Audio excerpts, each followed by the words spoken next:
Hello সবাইকে, আসসালামু আলাইকুম। আমি সনি চলে এসেছি আপনাদের মাঝে। এখন আছি লালাখালে, সিলেটের যে লালাখাল আছে সেই লালাখালে। তো আজকের ভিডিওতে দেখবেন লালাখালে কিভাবে আসলাম, জঙ্গলের ভিতর দিয়ে, চারিদিকে পাহাড়, চা বাগান, চা বাগানের মাছ দিয়ে রাস্তা দিয়ে জোকে ধরেছিল, এগুলো সব কিছু আজকের ভিডিওতে দেখবেন। এখন আছি সিলেট লালাখালের নৌকাঘাটে। এখান থেকে 10 টাকা দিয়ে নৌকা ভাড়া করে নদীর ওই পারে পার হব। লালাখাল ভ্রমণ কমপ্লিট করব 20 টাকায়, এটাও সম্ভব। 10 টাকা দিয়ে নদীর ওই পারে পার হব। খুব সুন্দর নীল পানির একটি নদী হচ্ছে লালাখাল। লালাখাল নৌকাঘাট থেকে 10 টাকা দিয়ে নৌকা দিয়ে পার হয়ে লালাখাল নদীর ওই পারে চলে গেলাম এবং পায়ে হাঁটা শুরু করলাম। দুই দিক দিয়ে জঙ্গল, মাঝখান দিয়ে রাস্তা, তার সাথে পেরোতে হবে কিছু ছোট ছোট খাল। এইরকম ছোটখাটো কিছু খাল পেরোতে হবে। এই খালের কাদাময় পানিগুলো লালাখালের পানির সাথে মিশে সেই পানিগুলো নীল রং ধারণ করছে। আমরা একটি অন্যরকম অভিজ্ঞতা নেওয়ার জন্য নৌকায় না ভ্রমণ করে পায়ে হেঁটে লালাখাল ভ্রমণ করছি। আমরা শুধু লালাখালই ভ্রমণ করব না, লালাখালের পাশে যে পাহাড়ি বনগুলো রয়েছে, যে চা বাগানগুলো রয়েছে, সেগুলোও নিজে চোখে দেখব এবং হেঁটে হেঁটে দেখব। এভাবে হেঁটে লালাখাল ভ্রমণ করলে চোখে পড়বে এখানকার গ্রামের মানুষদের জীবনযাপন, তাদের জীবন কিভাবে পরিচালিত হয়, এখানকার চা শ্রমিকরা কিভাবে চা উত্তোলন করে এবং সেই সাথে অনেক কম অর্থের বিনিময়ে এরা চা উত্তোলন করে থাকে। মাত্র 180 টাকার বিনিময়ে এরা সারাদিন চা উত্তোলন করে থাকে। এই যে এই চা শ্রমিকগুলো এখানে এইভাবে না আসলে দেখতেই পেতাম না চা শ্রমিকদের চা উত্তোলন করার দৃশ্য। এই লালাখালের পাহাড় জুড়ে সবুজ বন, নদী, চা বাগান এবং নানা জাতের বৃক্ষের সমাহার। পানি আর প্রকৃতির সঙ্গে মিশে যাওয়া এখানকার মানুষের জীবনযাত্রাও ভ্রমণ পিপাসুদের জন্য নতুন করে বাঁচার প্রেরণা। সড়ক ও নৌপথে দুইভাবেই যাওয়া যায় সেখানে। আমরা এর আসল সৌন্দর্য উপভোগ করার জন্য সড়ক পথটি বেছে নিয়েছিলাম। সড়ক পথে পায়ে হেঁটে হেঁটে ভ্রমণ করার ফলে পাহাড়ের আসল সৌন্দর্য দেখতে পেয়েছিলাম, সেখানকার মানুষের জীবনযাপন দেখতে পেয়েছিলাম। লালাখাল ভ্রমণের জন্য শীতের প্রথম ভাগকেই উপযুক্ত সময় হিসেবে ধরা হয়ে থাকে। সিলেটে অনেক পর্যটন এলাকার মধ্যে লালাখাল আকর্ষণীয় একটি স্থান। আশেপাশে ছোট ছোট পাহাড়ের সৌন্দর্য আপনার মন কাড়বেই কাড়বে। একদিকে খাল দিয়ে পানি বয়ে যাচ্ছে আর একদিকে চা চা বাগানে চা শ্রমিকরা চা তুলছে। যে দূর থেকে দেখায়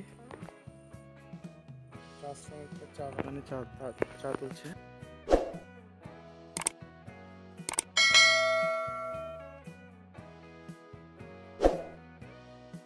লালাখাল যাওয়ার পথে একটা খাল পার হওয়া লাগবে। আছি এখন এই খালে, খাল পার হওয়া লাগবে। পার হচ্ছে সব।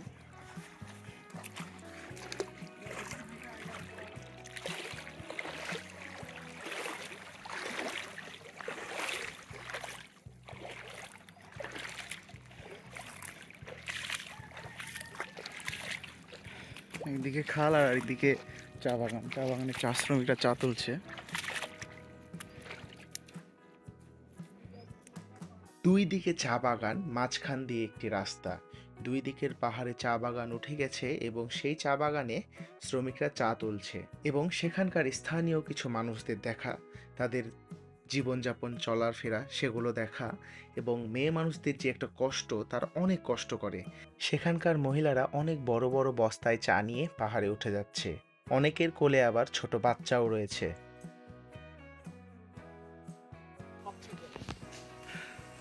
লালাখাল যাওয়ার পথে একটা ঝর্ণা আছে, ছোট্ট ঝর্ণা না ঝিরি, পানি পড়ছে এই দিক দিয়ে, একদম স্বচ্ছ পানি। এই পানি মনে হয় এরা এখানকার খায়। পানি পাওয়ার একটা সাউন্ড।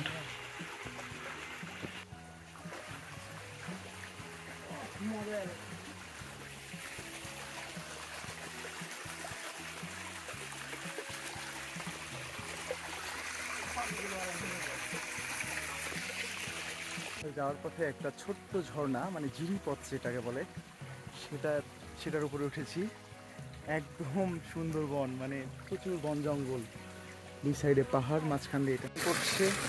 এই পানি এখানকার মানুষজন খায়, মানে পান করে। এখানকার মানুষজন এই পানি পান করে, একদম পরিষ্কার পানি, একদম গহীন বন। ছোট্ট সেই ঝর্ণা উপভোগ শেষে আবার হাঁটা শুরু করি। হাঁটতে হাঁটতে চোখে পড়বে পাশ দিয়ে বয়ে গেছে সারিগোয়াইন নদী এবং আমরা পাহাড়ের উপরে উঠে গেছি। মানে পাহাড়ের উপরে উঠতে আছি আর পাশ দিয়ে নদীটি বয়ে গেছে, লালাখালের নদীটি। প্রাকৃতিক সৌন্দর্য উপভোগ করতে করতে আমাদের হাঁটা অব্যাহত থাকে, মানে আমরা হাঁটতেই থাকি। হাঁটতে হাঁটতে চোখে পড়বে, দূর থেকে চোখে পড়বে সেই নীল পানির খাল। এখানকার মানুষজন শারীরিক অনেক পরিশ্রম করে। সিলেটের লোক অনেকটা ধনী হয়ে থাকলেও এখানকার মান একটু কম। এখানকার শিক্ষিত মানুষের হারও কম ছিল, ইদানিং তারা শিক্ষিত হচ্ছে। এখানকার ম্যাক্সিমাম মানুষই খাসিয়া উপজাতির। ছোট্ট পাহাড়ের পাশ দিয়ে আমরা হেঁটে যেতে থাকি এবং একটি জঙ্গলের মাঝ দিয়ে যেতে থাকি। জঙ্গলে যেতে যেতে হঠাৎ মনে পড়ে জোকের কথা। জোকের কথা মনে পড়তে পায়ের দিকে তাকিয়ে দেখি পায়ে জোক লেগে গেছে। হাঁটতে হাঁটতে চোখে পড়বে এই বাঁশের বিশাল একটি ব্রিজ। ছবিতে অতটা বড় না মনে হলেও সেখানে উঠলেই বোঝা যাবে কতটা বড়। প্রায় 2 থেকে 3 তলা উঁচু মানের বড় একটি ব্রিজ। নিচে তাকালে মনে হবে অনেক নিচে, মনে হবে 2 তলার উপরে দাঁড়িয়ে আছি এবং পানি খুব কম নিচে। মারাত্মক একটা ব্রিজ পার হলাম, বাঁশের ব্রিজ। ব্রিজ পার হয়ে আবার সামনে হাঁটতেছি। সিলেটের বৃষ্টি কখন আসে কখন যায় বলা যায় না।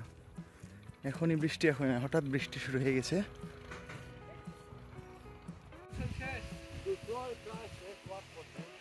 লালাখালে এখানে চা খাবো, হরিদার বিখ্যাত চা। পাহাড়ি মানুষদের বসবাস, তাদের জীবন এভাবেই।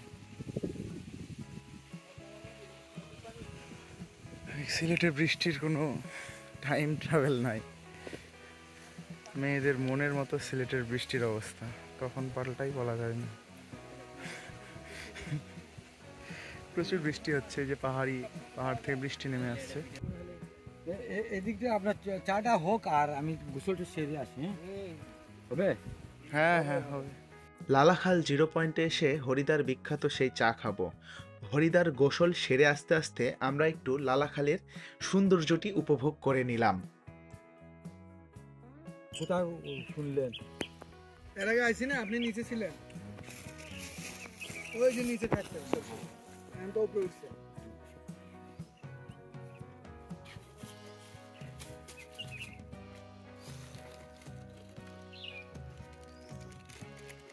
দুধ এইদিকে ভিডিও তো আমার কিছু করবে না, বুঝলেন? আচ্ছা আচ্ছা। আমাদের বলে একটা সমস্যা হয়।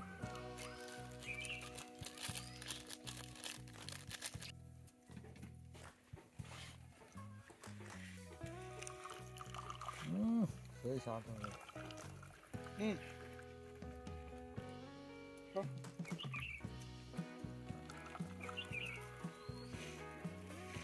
অটোমেটিক কালার হচ্ছে, বুঝছেন?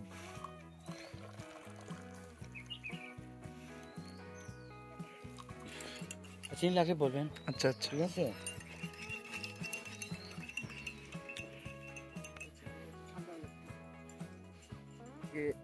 চা খেয়ে নৌকায় করে আবার ঘাটে যাবো। নৌকা চলে এসছে। আমাদের নৌকা চলে এসেছে এবং আবার নৌকায় 10 টাকা ভাড়া দিয়ে লালাখাল 0 পয়েন্ট থেকে লালাখাল ওই পারে নৌকা ঘাটে চলে যাব। যেতে যেতে লালাখালের ইতিহাস সম্পর্কে একটু জেনে নেওয়া যাক। এ নদী দিয়েই পর্যটক ইবনে বতুতা বাংলাদেশে এসেছিলেন। জায়গাটার নামের সঙ্গে খাল শব্দ যুক্ত হলেও এটি মূলত একটি নদীর অংশ। নদীর নাম সারি, কেননা চেরাপুঞ্জি পাহাড় থেকে বেয়ে আসা পানি গড়িয়ে চলেছে লালাখাল দিয়ে। লালাখালকে কেন লালাখাল বলা হয় তা আজও জানা যায়নি। স্বচ্ছ নীল পানির একটি নদী, স্বচ্ছ নীল পানির উপর দিয়ে আমাদের নৌকা বয়ে চলেছে। লালাখাল সিলেট জয়ন্তপুর উপজেলার একটি পর্যটন এলাকা। লালাখালের পাশ দিয়ে প্রবাহিত হয়েছে সারি নদী, এটিই হচ্ছে সারি নদী। এভাবেই 10 টাকা যাওয়া এবং 10 টাকা আসা মিলিয়ে আমাদের 20 টাকায় লালাখাল ভ্রমণ শেষ হয়ে যায়। লালাখাল যেতে যদি নৌকা ভাড়া করতাম তাহলে 1500 থেকে 2000 টাকা নিত। সেখানে আমরা 20 টাকা দিয়ে লালাখাল ভ্রমণ শেষ করেছি। আজ এ পর্যন্তই। দেখা হবে নতুন কোনো জায়গায় নতুন কোনো ভিডিও নিয়ে। ততক্ষণ পর্যন্ত সাথেই থাকুন। আল্লাহ হাফেজ।